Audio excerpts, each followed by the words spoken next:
Oke, kita mulai. Assalamualaikum warahmatullahi wabarakatuh.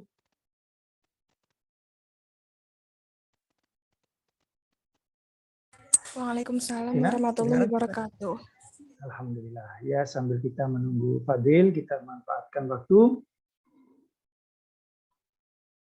Pada kesempatan ini kita akan mereview sedikit dari video-video yang sudah saya berikan, yaitu terutama tentang akuntansi sebagai suatu sistem informasi. Sebagai fondasi awal, di kelas 12 banyak nanti mempelajari tentang akuntansi, sehingga kita lebih paham lagi. Nanti kita ulas lagi, kita bahas bersama pada kesempatan ini, kami bagaimana nanti cara kita membuat suatu akun ya dalam suatu perusahaan dagang dan perusahaan jasa. Bahkan nanti ada jurnal khusus, ada jurnal umum, ada buku besar, dan seterusnya. Nah, ini kita review sebentar videonya, nanti kita bahas bersama-sama supaya mendapatkan pemahaman. Sebelum itu, marilah kita awali kegiatan kita ini dengan berdoa kepada Allah. Semoga kegiatan ini mendapat rahmat dan berkah dari Allah Subhanahu wa taala. Berdoa mulai. Amin. Alhamdulillahirabbil alamin. Coba kita lihat sebentar, kita review bersama-sama video yang sudah kita share kemarin.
Baik, itulah sepintas ya video yang sudah kita share.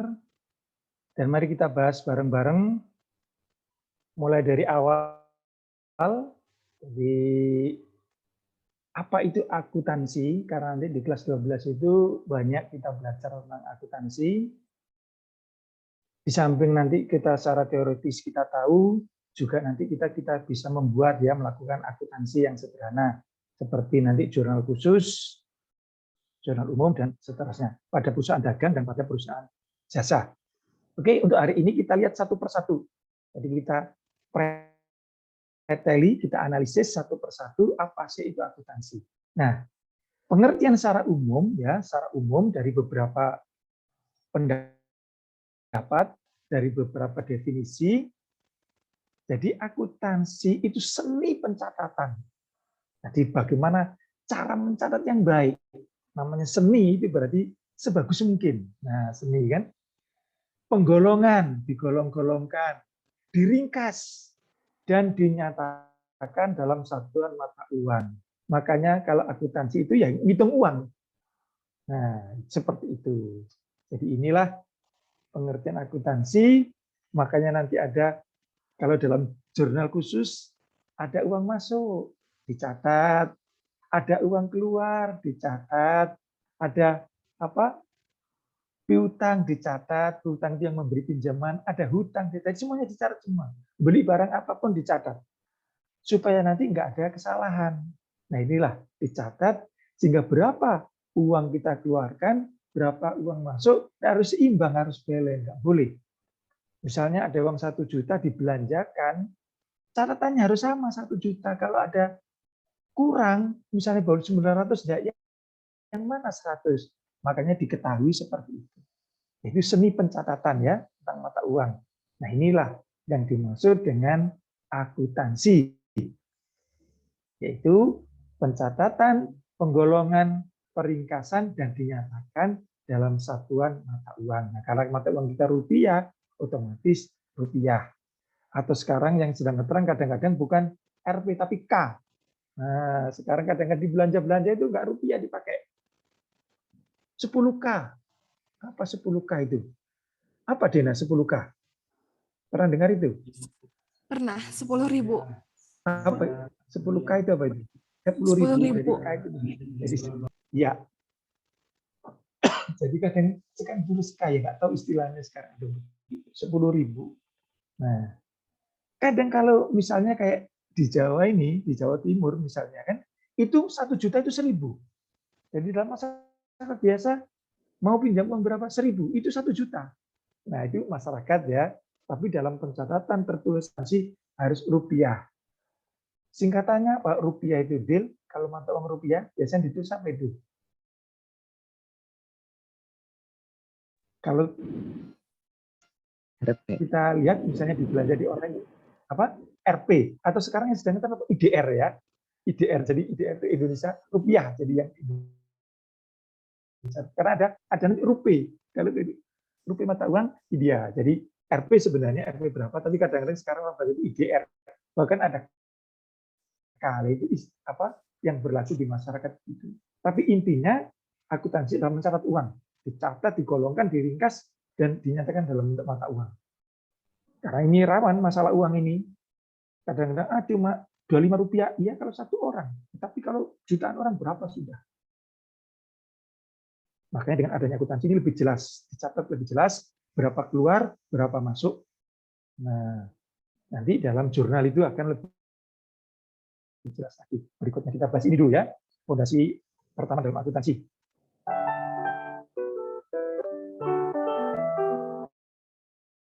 Nah, sekarang yang kedua, pengguna informasi akuntansi. Siapa sih yang menggunakan informasi akuntansi itu setelah dicatat, digolong-golongkan kayak tadi itu ya secara baik dengan mata uang, terus digunakan untuk apa dan siapa yang menggunakannya?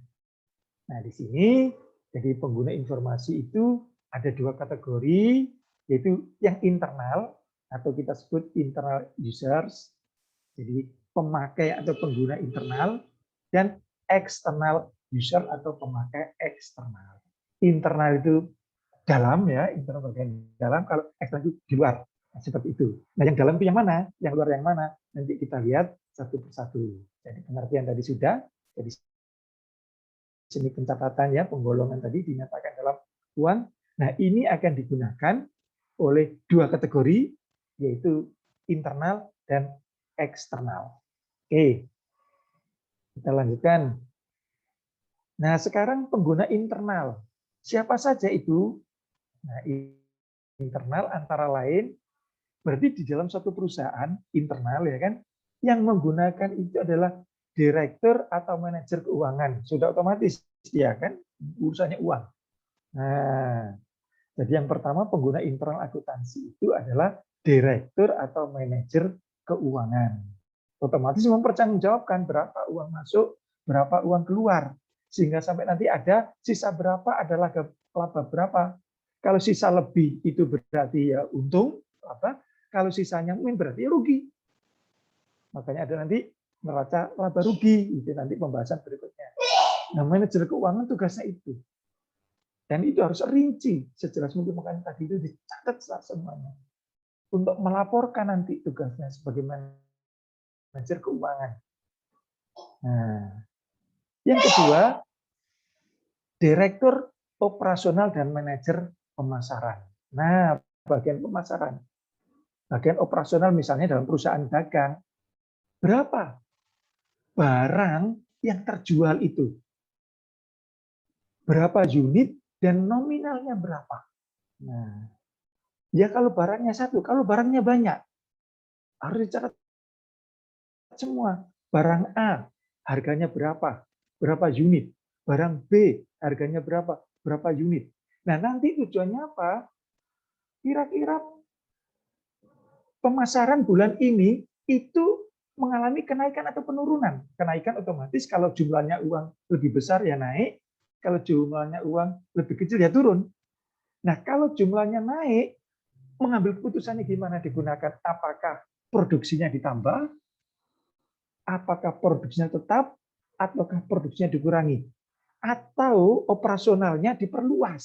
Nah, itu bisa diambil suatu keputusan berdasarkan dari akuntansi tadi.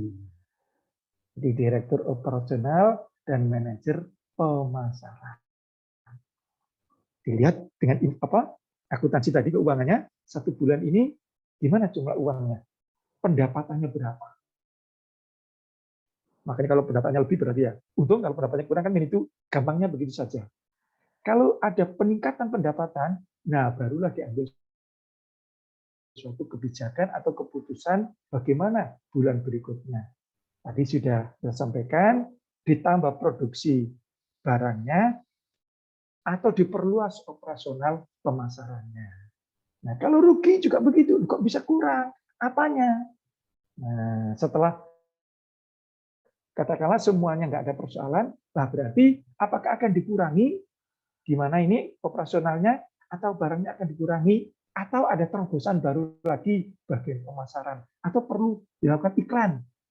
Oh, yang sampai apa namanya iklan yang menggebu-gebu gitu ya, apa namanya, yang masif gitu iklannya, atau bagaimana? Nah, itulah keputusan-keputusan yang diambil oleh direktur operasional dan manajer pemasaran setelah tahu dari pencatatan akuntansi tadi.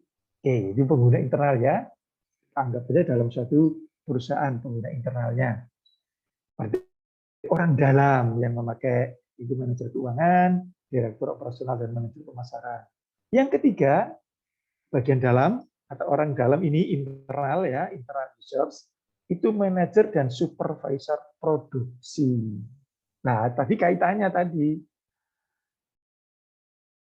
dilihat produksinya, supervisor produksi. Nah, ini produksinya apakah kurang bagus? Kenapa kok masyarakat daya belinya kok kurang? Hasilnya kok berkurang? Apakah memang barangnya yang kurang bagus, produksinya kurang bagus, atau produksinya kebanyakan, atau bagaimana? Nah, itu dilihat dari seperti itu. Jadi ini bekerja bareng, semuanya melihat dari akuntansinya atau pembukuannya kalau Bapak namanya. Karena tadi ingat berupa uang ya, jadi dia apa? Dinyatakan dalam uang, bukan dinyatakan dalam apa yang lain dari uang. seperti ini. Jadi pengguna internal, ada direktur manajer keuangan, tadi sudah kita bahas, ada manajer direktur operasional, ya kan?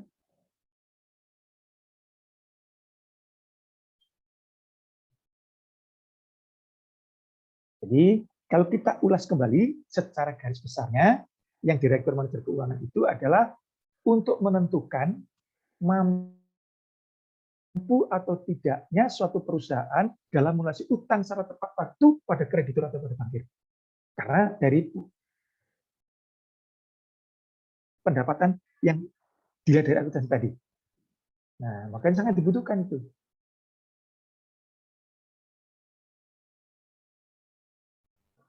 Itu manajer keuangan.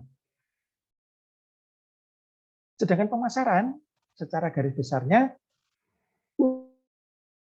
untuk menentukan efektif atau tidaknya saluran distribusi produk maupun aktivitas pemasaran yang telah dilakukan perusahaan. Makanya tadi itu, apakah produknya perlu ditambah, dikurangi, atau operasional pasarnya diperluas.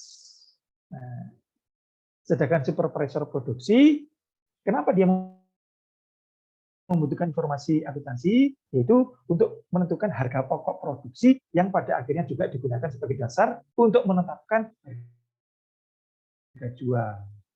Tentu harga produksinya harus lebih kecil dong dibanding harga jual. Coba misalnya kamu deal, produksinya ternyata untuk biaya produksi itu 1.000.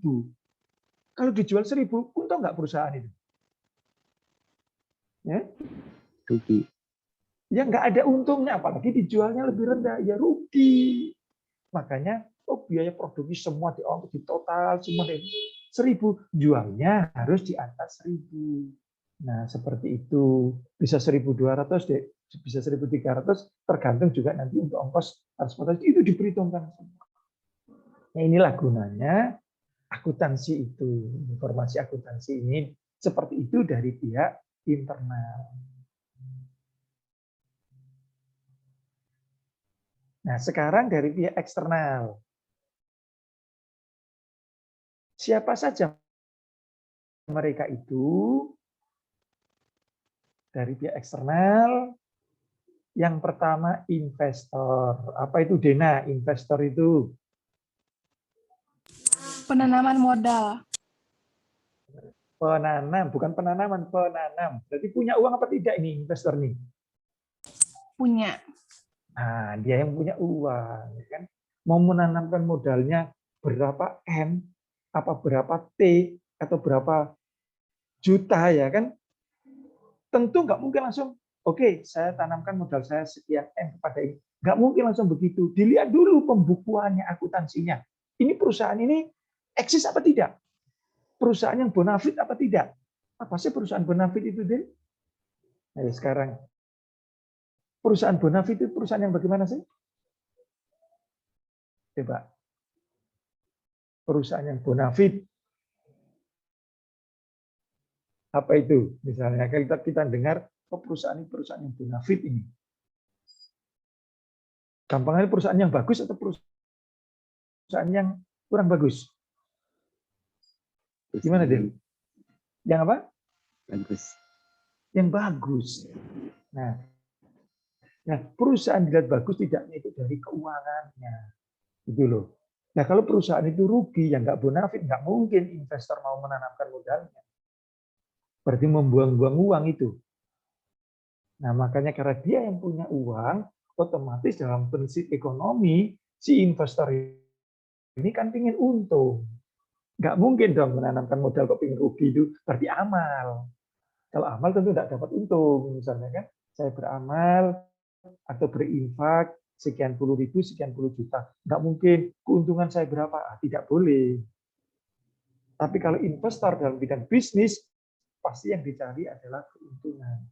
Nah, keuntungan itu dilihat perusahaan itu. Di mana dilihatnya? Di catatan akuntansinya atau pembukuannya. Nah, perusahaan ini menguntungkan apa tidak? Kalau perusahaan itu tidak menguntungkan, jangan harap investor mau menanamkan modal. Seperti itu. Nah, jadi ini ya, jelas ya, yang investor penanam modal, makanya perlu informasi akuntansi. Karena terkait dengan uang, penanaman modal atau menanamkan uangnya di sana. Tentu ingin untung. Kreditur yang kedua. Nah, apa itu kreditur? Biasanya kalau kita kredit sepeda motor atau belanja ini bisa dikredit sekian kali. Nah, kalau yang kreditur, Dena apa itu Dena? Kreditur. Ulun baru tahu, Ustaz. Nah, baru mendengar kreditur kan? Kalau kredit itu kan orang yang minta kredit ya, misalnya Fadil punya barang apa, Fadil bisa menjual.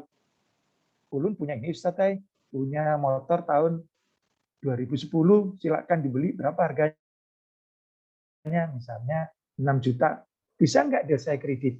Nah, saya kredit itu diangsur. Anggap aja kita tidak pakai bunga-bunganya.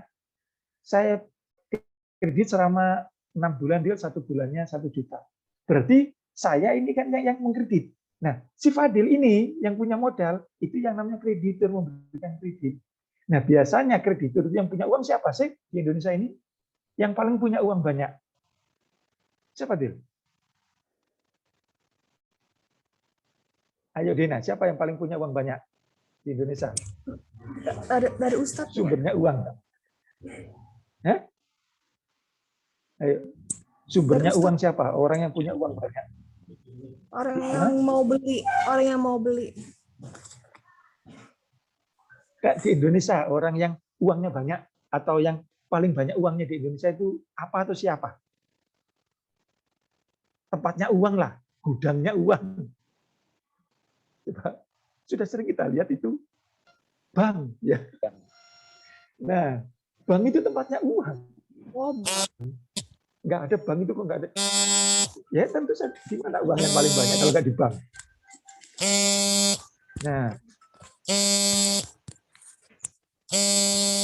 Nah, bunyi apa ini? Nah, jadi bank itu tempatnya uang. Jadi orang minjam kemana yang paling baik? Pinjam di bank. Nah, makanya bank itulah sebagai kreditur yang memberikan pinjaman.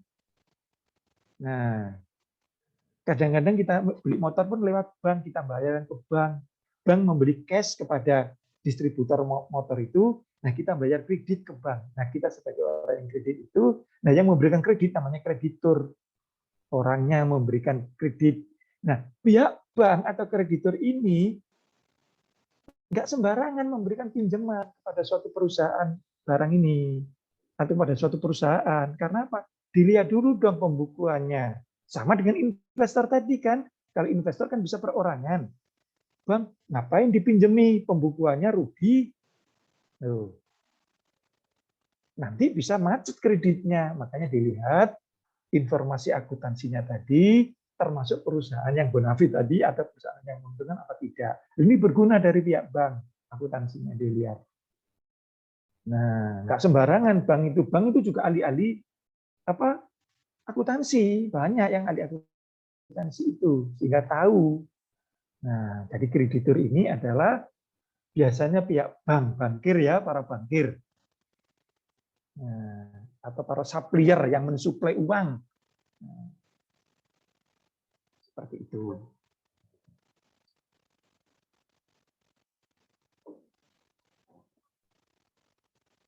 Oke, jadi investor itu penanam modal bisa perorangan atau bisa sekelompok orang. Kalau kreditur itu biasanya pihak bank ya yang memberikan pinjaman, ya kan, memberikan kredit, ya kan.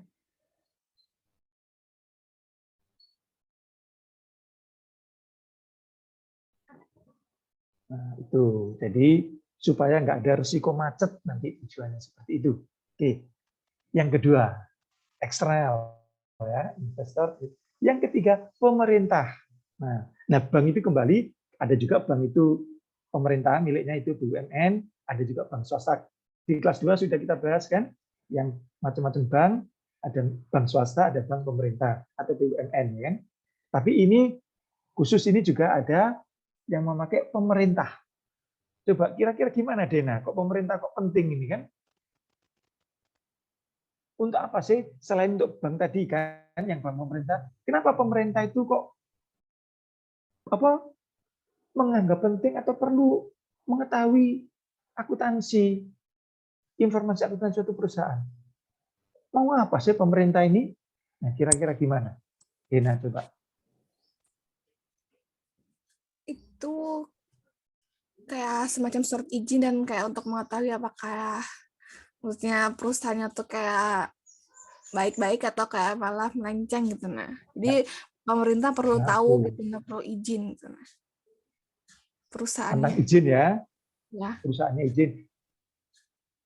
Kalau sudah dikasih izin, itu kan dilihat keuangannya. Tentu saja kan sudah operasional ini kan, keuangannya mau Ya. dilihat. Oh, namanya akuntansi kan keuangan tadi kan nggak mungkin. Yang lain bukan hukum, bukan lain kan keuangan yang dilihat. Nah, apa sih pentingnya pemerintah ingin tahu keuangan suatu perusahaan itu? Kaitan dalam hal apa ini? Yang terpenting. Coba Fadil, kok mau tahu amat sih? Ibarat anak sekarang kan kepo amat pemerintah. Nah, kalau anak sekarang kan, ngapain pemerintah kepo sama keuangan perusahaan? Nah, kalau bahasa anak gaul sekarang, ayo Dil, kenapa perlu tahu?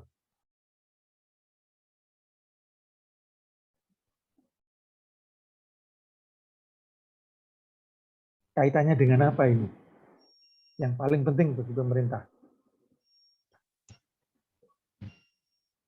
Untuk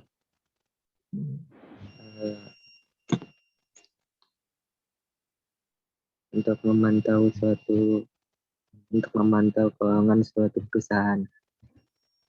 Iya, setelah dipantau ya kan, sudah dipantau tahu keuangannya. Terus mau diapakan? Nah, katakanlah punya keuntungan segini, mau diapakan? Diambil Kita tahu. Nah, diambil sebagai apa? diambil kayak gagasan apa ya? Gagasan kayak gagasan umum gitu. Sebagai apa? Nah, Diambil semua nggak mungkin kan, diambil sebagai apa pemerintah? Pajak. pajak. Untuk perusahaan itu pajak. Nah, benar. Jadi harus bayar pajak dong perusahaan. Nggak boleh nggak bayar pajak. Makanya pemerintah perlu tahu berapa pendapatannya. Setelah dikurangi ini semua, kan sistem pajak sudah kita pelajari dulu, wajib dia bayar pajak. Nah, seperti ini. Karena bagaimanapun di negara kita kan para perusahaan kan ada pajak penghasilan kan wajib bayar itu kan. Nah, ditetapkan berapa pajak penghasilannya, pemerintah yang menetapkan. Nah, itu gunanya bagi pemerintah. Ya kan? Jadi mengapa pemerintah kok berkepentingan ya kan untuk mengetahui informasi akuntansi suatu perusahaan karena akan ada kaitannya dengan penarikan pajak. Nah, seperti itu ya. Jadi investor tadi sudah jelas, kreditur tadi jelas, para bankir tadi atau para supplier tadi, pemerintah kaitannya dengan pajak. Nah, yang keempat adalah Badan Pengawas Pasar Modal. Nah, kenapa ini Badan Pengawas Pasar Modal? Dan mungkin kita masih baru ya pengawas pasar modal ini. Jadi ada badan khusus pengawas pasar modal ini untuk melihat sehingga nanti dilihat bagaimana sih kinerja keuangan dengan tujuan untuk melindungi para investor. Nah, jadi nggak sembarangan investor itu terus mau ditipu oleh perusahaan nggak bisa. Nah, ini ada Badan Pengawas Pasar Modal. Bagaimana keuangan di perusahaan itu baik apa tidak, ibarat apa positif apakah negatif. Nah, ini dilindungi oleh investor oleh Badan Pengawas ini. Karena sudah apa? Sudah menanamkan modalnya. Nah, karena kaitannya juga nanti ya terpajak ke pemerintah juga. Ada kaitan ke sana. Makanya harus melaporkan kepada Badan Pengawas Pasar Modal atau disingkat BPAM, Badan Pengawas Pasar Modal. Harus melaporkan, dia melampirkan laporan apa? Informasi keuangan atau informasi akuntansinya. Jadi ini jadi kepentingan BPAM ini adalah melihat kinerja keuangan dari suatu perusahaan dengan tujuan melindungi para investor. Ingat investor itu bukan hanya individu atau kelompok, kreditur juga investor loh. Kan dia kan memberikan pinjaman, ya bank kan, menginvest, menanamkan modal. Sehingga kalau keuangannya itu bagus, positif, otomatis aman, dia investor dapat keuntungan, bank juga tidak ada macet, pemerintah dapat pajak sesuai yang sudah ditetapkan. Ini eksternal. Jadi nggak sembarangan untuk mengelola akuntansi. Ya, pentingnya akuntansi di sini. Di situ letak pentingnya rohnya perusahaan itu. Nah, di akuntansi ini makanya sangat penting sekali informasinya bagi investor, kredit pemerintah, Bapepam, Badan Pengawas Pasar Modal. Dan yang kelima adalah bagi ekonom. Apa itu ekonom? Bill. Kalau ekonomi kita pelajari yang ekonom apa? Disebut sebagai seorang ekonom. Berarti kan pelaku ekonomi kan? Pelaku ekonomi, praktisi atau ahli ekonomi. Ekonom itu ahli ekonomi, praktisi ekonomi, dan analis orang yang analisis masalah perekonomian di suatu perusahaan. Nah, kenapa penting? Coba Dena, kenapa kok mereka menganggap penting atau perlu mengetahui apa tadi informasi akuntansi? Coba Dena, menurut kamu gimana? Yang kelima ini, mengapa para ekonom, para praktisi, para analis kok berkepentingan dia untuk mengetahui informasi akuntansi dalam suatu perusahaan? Untuk apa sih bagi mereka ini? Kayak Ya, gimana? Ahli-ahli ekonomi nih, ahli-ahli ekonomi ini. Kayak mengetahui kayak aturan-aturan ekonomi gitu. Nah, jadi kayak diberitahu bahwa peraturan ini kayak gini-gini. Jadi kayak perusahaannya tuh kayak paham bahwa akuntansi ini kayak ada peraturan, ada tata caranya. Jadi para ahli ini kayak memberitahu ke perusahaan. Ya, bisa. Ayo Fadil, kamu gimana, Dil? Jadi gimana kok berkepentingan dia? Jadi mau beritahu nanti ada perubahan ekonomi, ada aturan-aturan, sehingga ada perkembangan ekonomi disampaikan. Kan dia analis, bukan tahu dia bagaimana perkembangan situasi perekonomian saat ini. Itu disampaikan. Apalagi Del? Oke, bagus, Dina.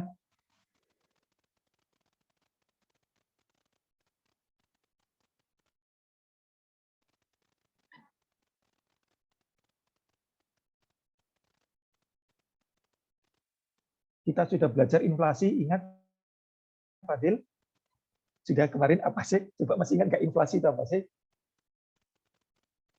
Inflasi.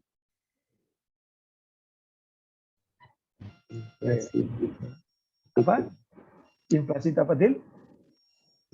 Semester kelas 11 kita sudah belajar ya tentang inflasi. Ada inflasi, ada resesi, ada depresi. Nah, semuanya sudah kita pelajari itu kan. Jadi depresi menurut ekonomi, bukan depresi menurut psikologi ya kan. Nah, inflasi itu apa sih? Biasanya mau lebaran, apa yang terjadi? Kalau mau lebaran, ya kan, terus apalagi itu mau Natalan, kenaikan harga. Jadi inflasi itu kenaikan harga. Nah, para ekonom ini, para praktisi dan analis ini untuk memprediksi bagaimana perkembangan ekonomi, situasi ekonomi saat ini gimana. Terus menentukan tingkat inflasi, perlu tahu. Terus juga pertumbuhan pendapatan nasional dan lain ini perlu begitu. Contoh sekarang dalam pandemi ini, bagaimana situasi perekonomian kita? Berapa persen tingkat kenaikannya? Sehingga nanti ada nggak tingkat kenaikan harga, termasuk inflasi rendah, inflasi sedang atau tinggi. Kalau 1-10% itu termasuk kategori rendah gitu loh kan. Kan ada standarnya, sudah kita pelajari semua. Nah, seperti itu. Makanya para ahli ekonomi sekarang dalam kondisi pandemi ini situasi perekonomian kan menurun. Makanya diambil suatu kebijakan oleh Bapak Presiden, yaitu adanya bantuan sosial. Ada yang dapat beras, ada yang dapat uang. Nah, ini supaya apa? Karena situasi perekonomian saat ini para analis, para ahli-ahli ekonomi yang memprediksikan itu. Contoh pendapatan nasional Karena perekonomian menurun, otomatis pendapatan nasional mengalami defisit. Apa itu Dena, defisit? Kita sudah bahas kemarin di awal kelas 11, kita sudah bahas pendapatan nasional. Defisit. Contoh misalnya, anggaran belanja negara kita APBN 1.500 triliun, ya kan? Pendapatan kita 2.200 triliun, berarti terjadi defisit. Apa itu maksudnya? Secara gampangannya sajalah bahasa umum yang bisa dimengerti. Apa tadi 2? Jadi contoh misalnya kita kan APBN kita misalnya ini tahun sekarang direncanakan 2.500 triliun misalnya, atau nggak usah pakai triliunnya, 25 juta, bahasa yang mudah dimengerti aja kan, biar nggak terlalu banyak karena kita juga nggak tahu uang 2.500 triliun berapa. 25 juta misalnya ini kan contoh. Pendapatan nasional kita hanya 22 juta. Besar mana 22 juta dengan 25 juta? Besaran 25. Berarti penurunan. Nah, cukup nggak? Penurunan berarti nggak cukup. Defisit kita ini. Nah, makanya para analis dicari solusinya. Bagaimana solusi untuk seperti itu? Atau harga-harga naik. Makanya kemarin pernah nggak ada kedelai yang naik sehingga orang yang buat tempe itu nggak mau kan? Nah, bagaimana caranya? Ada operasi pasar, ada mendapatkan kedelai import yang lebih murah. Itu kebijakan-kebijakan itulah berdasarkan dari analisis ahli-ahli ekonomi, para praktisi ini. Jadi untuk memprediksi situasi perekonomian, menentukan tingkat inflasi, pertumbuhan pendapatan nasional dan lain. Kalau naik berarti bagus, tapi kalau mengalami penurunan berarti kan mengalami defisit, kan harus dicari solusinya. Nah, ini perlu catatan akuntansi, harus dicatat semua. Makanya berupa uang itu. Makanya kemarin di televisi Bu Menteri Ekonomi kita, siapa Dil? Ibu Menteri Ekonomi Dil? Ayo siapa? Coba. Ibu Menteri Ekonomi Dena, siapa? Menteri Ekonomi kita? Menteri Ekonomi Keuangan? Atau Menteri Keuangan Ekonomi? Siapa Dena? Tahu. Bu Sri Mulyani, ya oke lah. Itu makanya memprediksi berapa pendapatan nasional dengan tingkat pertumbuhan ekonomi sampai bantuan-bantuan yang diberikan berapa triliun untuk masyarakat Indonesia. Dalam pendidikan juga begitu, termasuk Pak Nadiem Makarim itu sampai kuota itu berapa triliun. Nah, seperti itu.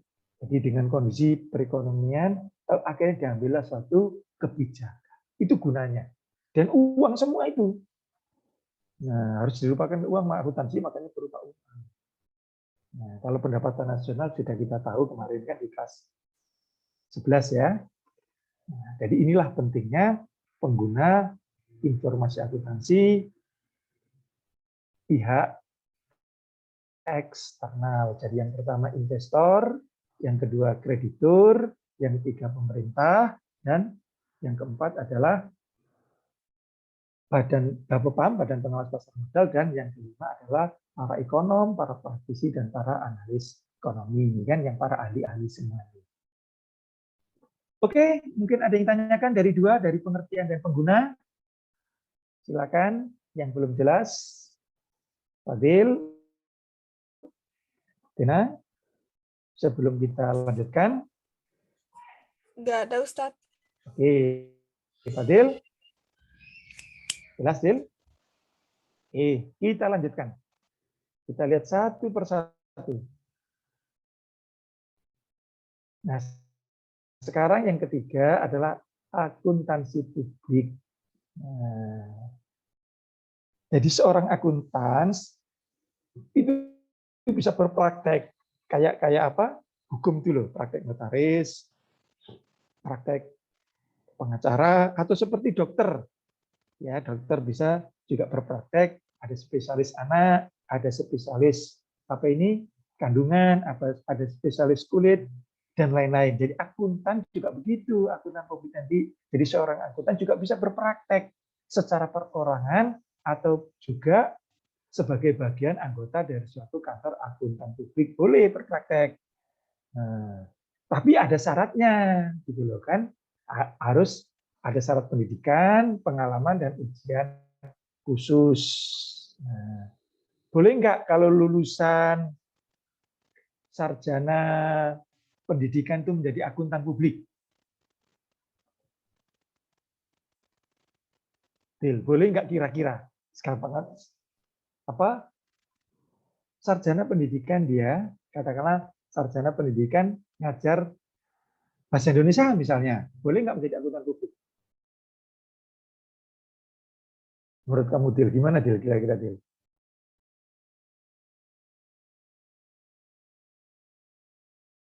Boleh nggak?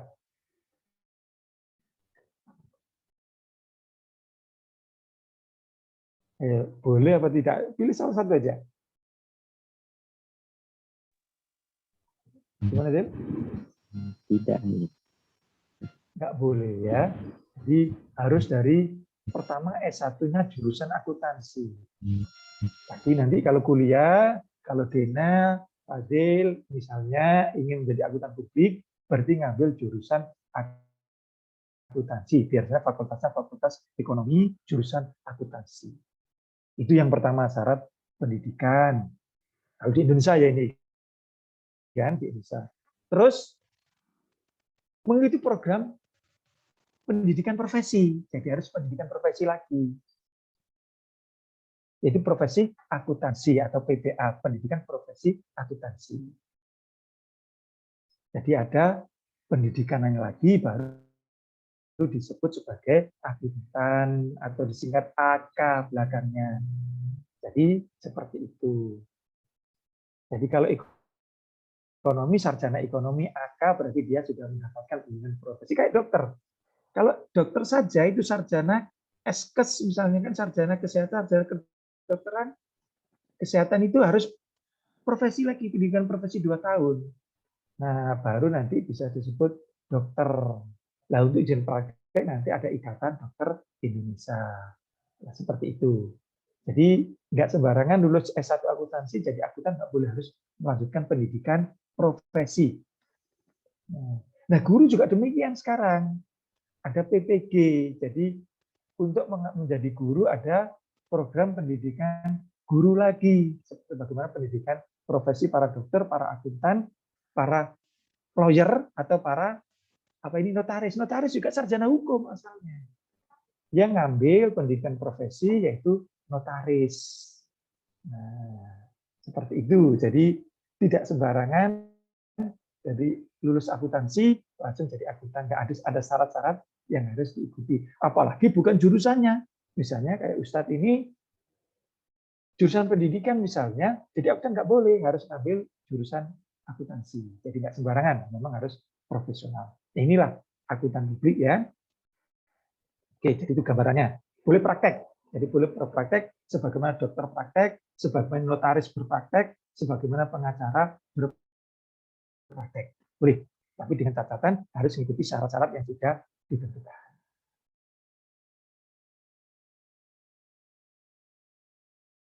Nah, sekarang apa sih bidang spesialisasi akuntansi itu? Nah, ini ada spesialisasi yang bisa kita lihat di sini. Yang pertama, akuntansi keuangan atau akuntansi umum atau financial accounting. Nah, tugasnya ini adalah sejak awal pencatatan transaksi sampai dengan penyusunan laporan keuangan untuk kepentingan pihak di luar perusahaan. Nah, jadi keuangan mulai dari pembelian, mulai dari pengeluaran, dicatat semua sampai akhir. Nah, nanti inilah yang akan dilaporkan kepada pihak di luar perusahaan, termasuk kepada tadi siapa? Investor, kepada kreditur, kepada pemerintah, kepada Bapepam, kepada para ahli ekonom tadi. Nah, ini tugasnya ini, financial accounting. Di situ bisa dilihat bagaimana sistem keuangan di perusahaan itu. Nah, ini ahli dalam hal itu, khusus di perusahaan nanti. Jadi punya spesialis khusus, nggak sembarangan. Nah, jadi Akuntansi keuangan atau akuntansi umum ini atau financial accounting inilah yang mencatat seluruh keuangan, proses keuangan dari awal sampai akhir. Dan nanti ini menjadi laporan ini untuk pihak luar. Sehingga dilihat, oh ini loh sistem keuangan perusahaan kami. Nah, disitulah pihak-pihak di luar atau pihak eksternal tadi membaca, lah baru yang mau menanamkan modal, yang mau memberikan kredit atau pihak bank, atau pajak berapa besarnya, dari sana semua. Nah, atau dianalisa oleh Pak Ekonom tadi, dari Bapak Pam juga gitu, melindungi, oh ini untung ini perusahaan ini bagus. Nah, sehingga investor menanamkan uang itu aman. Karena apa kok kita penting investor, termasuk negara kita, kenapa mengundang investor dari luar? Karena nanti akan membuka perusahaan baru, makanya lapangan kerja terbuka, ekonominya bergulir, roda perekonomian. Nah, contoh misalnya di Banjarbaru dibuka suatu perusahaan, ada investor, otomatis kan menyerap tenaga kerja. Nah, tenaga kerja masuk berarti ada pendapatan masyarakat. Pemerintah daerahnya mendapatkan pajak. Di situ ada usaha-usaha, orang buka warung, buka kedai, kan, buka kos-kosan. Roda perekonomian, makanya perlu dilindungi investor itu. Dia yang punya uang. Coba kalau ditarik uangnya itu, bingung kita. Dia yang punya uang. Makanya dulu ada 98 krisis moneter itu investornya lari ke luar negeri, bingung. Gimana bisa bekerja? Uangnya ditarik. Makanya perlulah dilindungi oleh Bapak tadi itu. Badan pengawas pasar modal itu perlu melindungi itu. Nah, di sana dasarnya dari ini laporannya nanti melihatnya dari si ahli ini, financial accounting ini, karena dialah yang membukukan atau yang menuliskan masalah keuangan di suatu perusahaan mulai dari A sampai Z. Oke, jelas ya yang spesialisasi yang pertama, di financial accounting khusus membukukan keuangan ini dari A sampai Z untuk laporan. Itu yang pertama. Yang kedua, spesialisasinya adalah manajemen accounting atau akuntansi manajemen. Nah, apa ini? Akuntansi yang meliputi segala kegiatan di dalam perusahaan dan membantu manajemen perusahaan untuk pertimbangan pengambilan keputusan. Nah, jadi seperti itu ya akuntansi manajemen kan.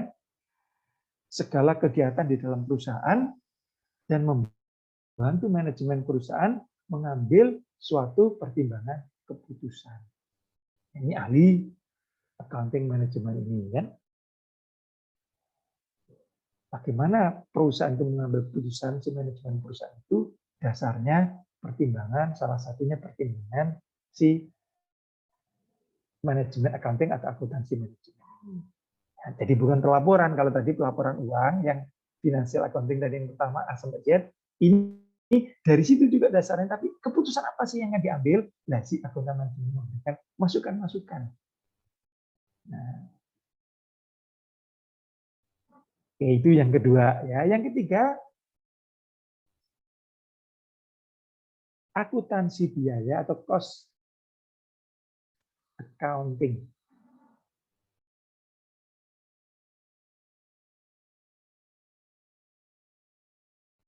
Nah, cost accounting karena cost itu biaya, otomatis adalah menghitung biaya-biaya yang dikeluarkan oleh produk oleh perusahaan, oleh pabrik. Jadi berapa biaya produksi yang dikeluarkan? Tadi kan sudah misalnya kan, kalau biaya produksinya itu misalnya 1.000, masa kok dijual 1.000 ya rugi dong. Nah, kan nggak mungkin kan? Nah, itu dihitung semua. Nah, inilah ahlinya cost accounting itu. Jadi berapa biaya produksi dari suatu perusahaan dihitung sekecil-kecilnya sampai ketemu, nah baru nanti dijual berapa. Dihitung semua biaya produksi. Tadi bisa kasih contoh sedikit aja tadi Fakir, kalau biaya cuma 1.000, dijual 1.000 gimana? Ya rugi dong, nggak dapat untung. Mana mau si investor menanamkan modal, mana mau si bankir memberikan pinjaman merugi. Nah, apalagi sekarang termasuk nanti biaya iklan. Mahal biaya iklan itu. bisa 30% itu untuk biaya iklan itu dari total biaya. Makanya bagaimana cara dari harga barang yang dijual? Seperti itu. Inilah dihitung semua. Jadi akuntansi biaya ini spesialis menghitung biaya-biaya yang dikeluarkan oleh perusahaan. Itu khusus biaya ya, khusus biaya. Kalau tadi itu melaporan keuangan A sampai Z, terus ini memberikan pertimbangan mengambil kebijakan keputusan, ini ngitung biayanya saja. Nah, jadi biaya produksi. Jelas ya bedanya ya. Yang pertama, yang kedua, yang ketiga. Ada pertanyaan? Sampai situ dulu, nanti kita lanjutkan yang 1, 2, 3 ini. Dina, silakan kalau ada yang belum jelas bedanya. Kalau perlu diulang, Ustaz ulang lagi. Jadi akuntansi keuangan, melaporkan keuangan A sampai Z untuk pihak luar.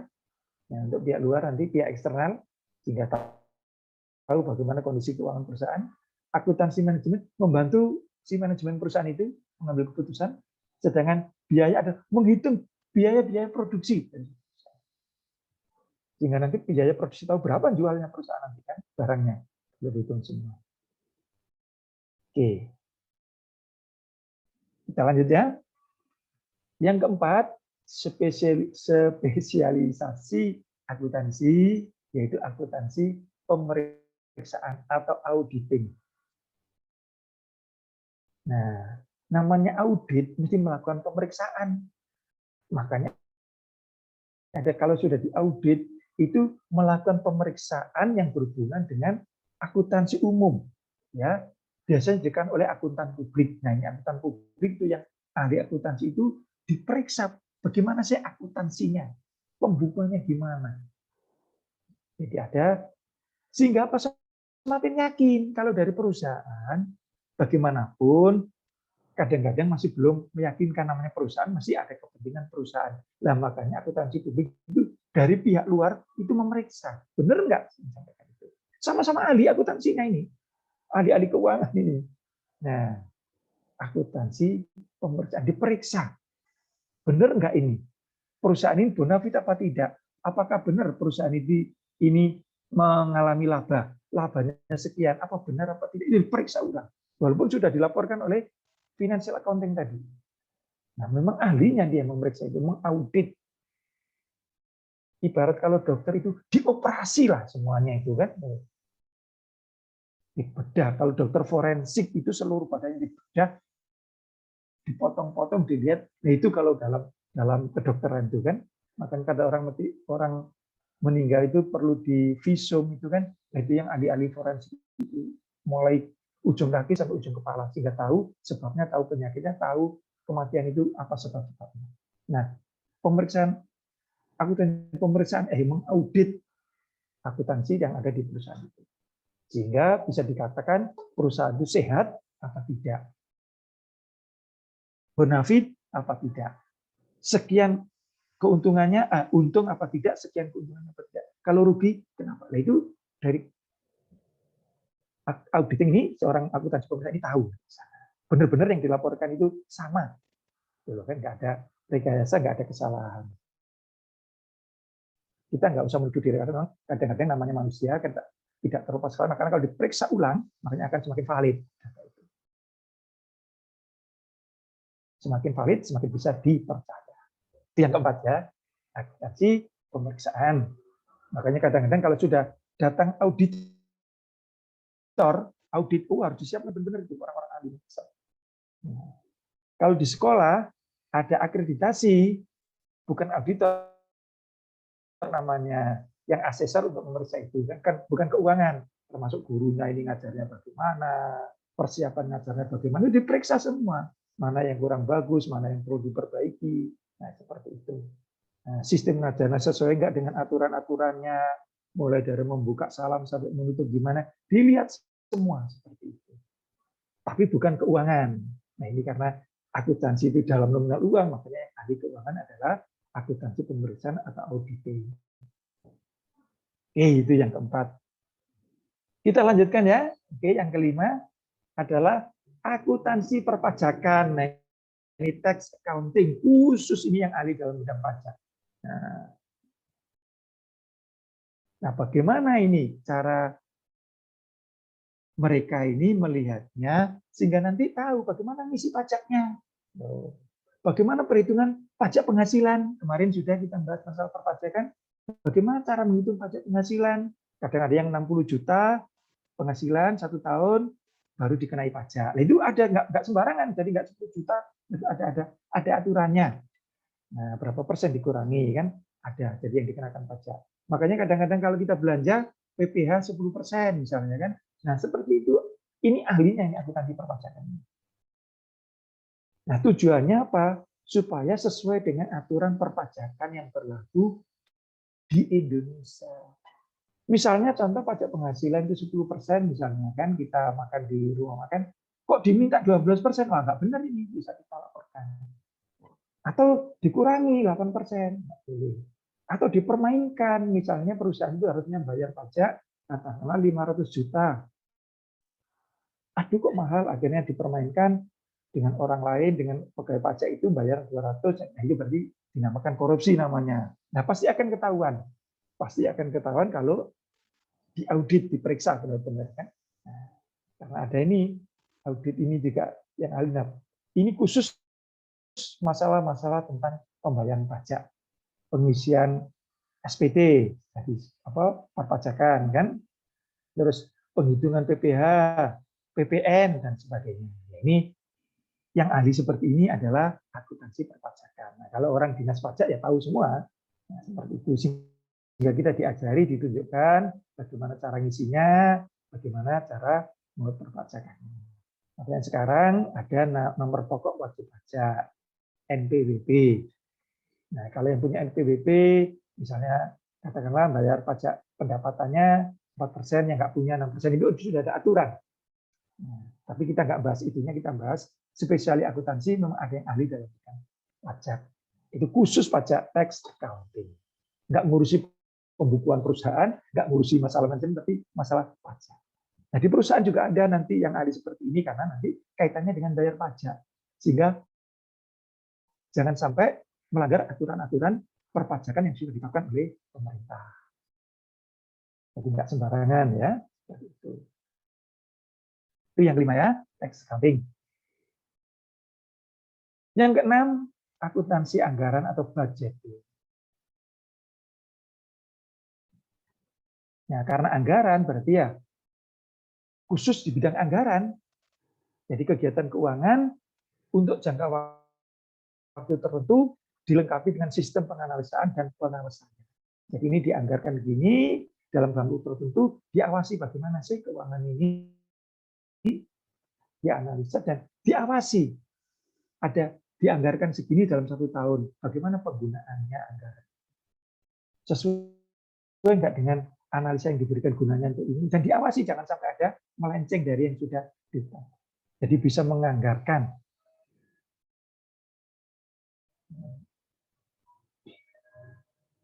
Contoh misalnya ringannya begini aja lah.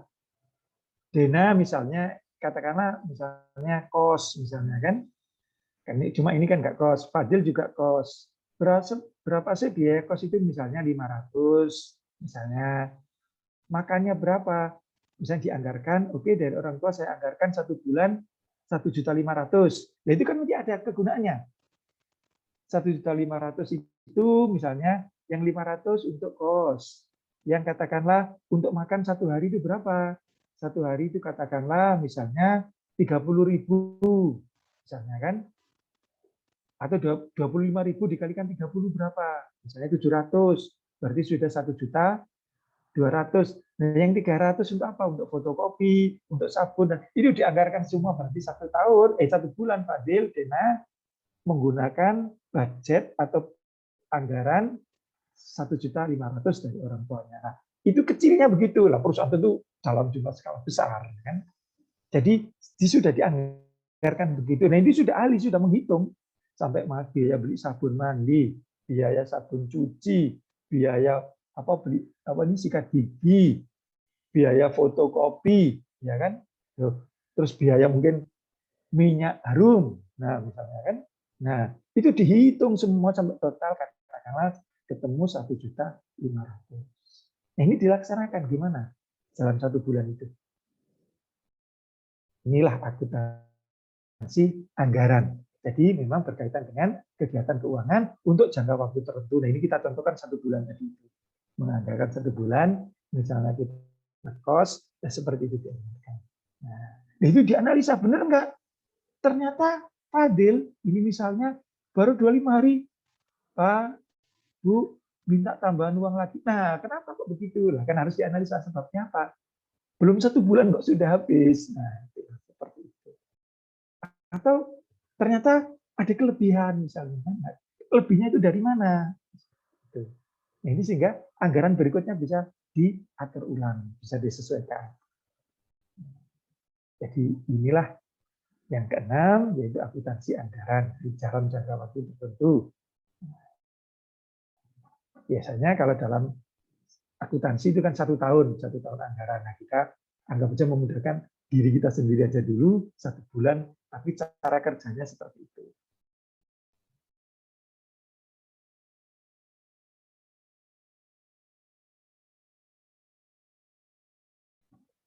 Oke, berikutnya adalah sistem akuntansi atau akuntansi sistem. Nah, ini berhubungan dengan prosedur akuntansi dan peralatannya serta penentuan langkah dalam pengumpulan dan pelaporan data keuangan. Jadi sistem melaporkan data keuangan itu apa saja. Jadi akuntansi sistem, maksud alatnya apa saja, prosedur akuntansinya bagaimana, nah itulah dipelajari atau dipelajari itu bidang yang mengerjakan spesialisasinya adalah akuntansi sistem. Dan yang terakhir adalah akuntansi pemerintahan atau government accounting. Nah, ini diarahkan pada transaksi-transaksi yang dilakukan oleh lembaga pemerintah. Jadi bukan perusahaan ini kan. Jadi misalnya ada belanja pegawai, belanja modal, belanja barang dan jasa, yaitu ahlinya adalah akuntansi pemerintahan. Tahu dia langkah-langkahnya apa saja transaksi yang dilakukan oleh lembaga pemerintahan sehingga sesuai pembukaannya, nggak ada yang melenceng, sehingga nggak ada ibarat berkurang atau berlebih atau tidak dikorupsi. Nah, misalnya kan, yaitu ada tatanannya. Makanya laporannya harus jelas. Itulah gunanya mempelajari apa informasi akuntansi.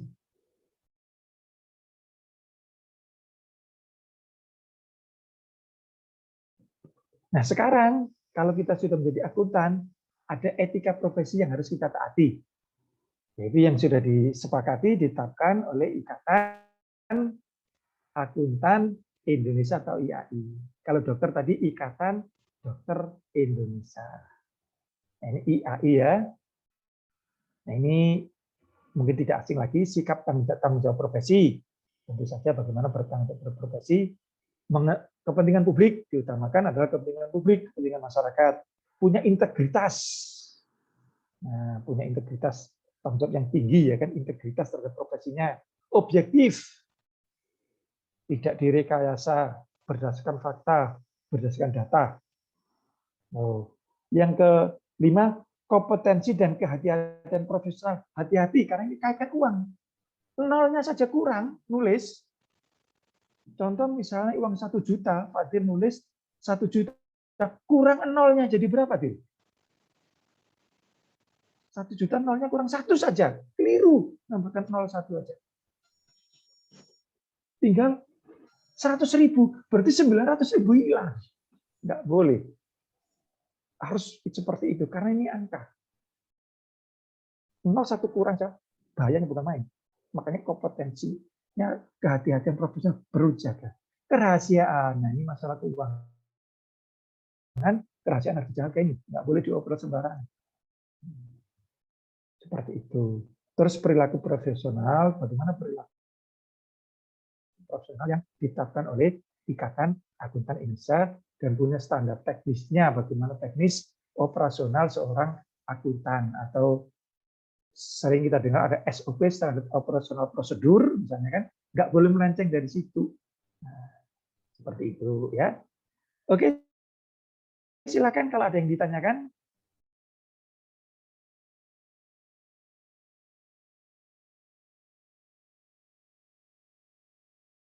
Baik, kalau nggak ada, kita berikan sedikit pertanyaan.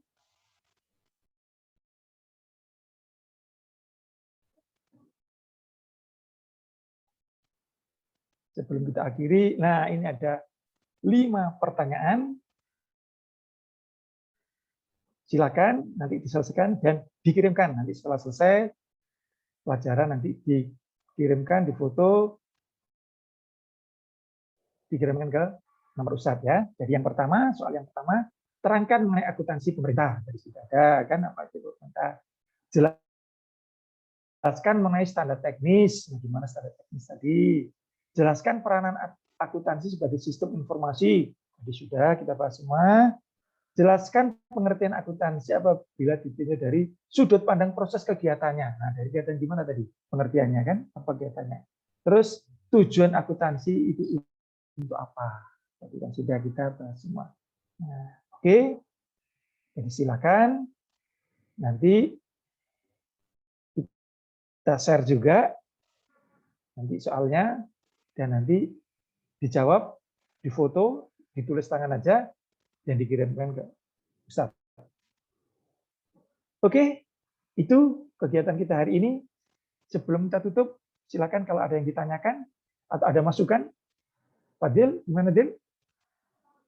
Nggak ada. Dena? Nggak ada. Nggak ada. Oke, baik. Jadi itu saja ya. Kita masih belum lengkap ya, masih tentu saja masih kurang, masih banyak kekurangan. Maksudnya itu, mohon maaf kalau ada kekurangan dan kesalahan.